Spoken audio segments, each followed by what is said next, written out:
Ce titre un peu provocateur, mais il s'agit d'un pamphlet, contient quelque chose de contre-intuitif parce qu'on a tendance à croire, à nous faire croire que s'il y a un chômage important, par exemple en France, c'est parce qu'on ne sait pas comment il faudrait faire. Et le postulat de base de mon livre, c'est de dire non, c'est pas parce qu'on ne sait pas, il n'est pas vraisemblable de dire qu'on ne sait pas comment faire pour baisser le chômage. C'est pas plus vraisemblable si on disait on ne sait pas comment faire des éclairs au chocolat. Ben, si on ne sait pas comment faire des éclairs au chocolat, il n'y a qu'à demander aux pâtissiers qui en font comment ils s'y prennent, la recette. Or, depuis 40 ans, il y a beaucoup de pays qui ont essayé beaucoup de choses pour baisser le chômage, et il y a des solutions qui ont réussi, des solutions qui ont échoué. Donc il suffit de regarder comment ont fait les Allemands, les Suédois, les Canadiens, et donc on pourrait s'inspirer de ces solutions. Alors évidemment, ça pose une deuxième question, mais alors si c'est si simple, pourquoi les hommes politiques qui disent vouloir baisser le chômage, s'ils savent comment il faut faire, pourquoi ils ne le font pas?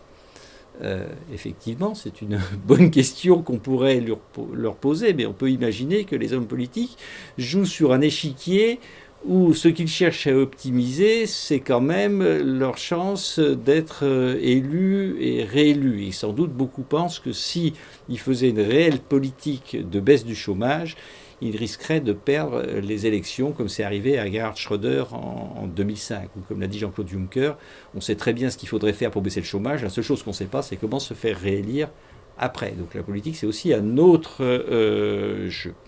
Alors on me dirait si c'est si simple, mais quelles sont donc ces pistes?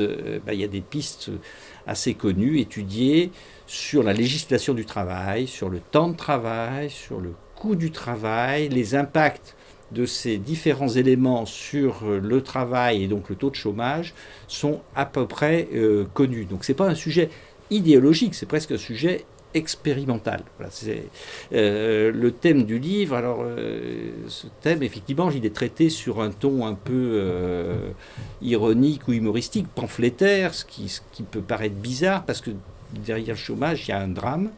Il y a de la souffrance et en général, la souffrance ne doit pas prêter à rire. Hein. Mais là, j'aime bien travailler à la dynamite.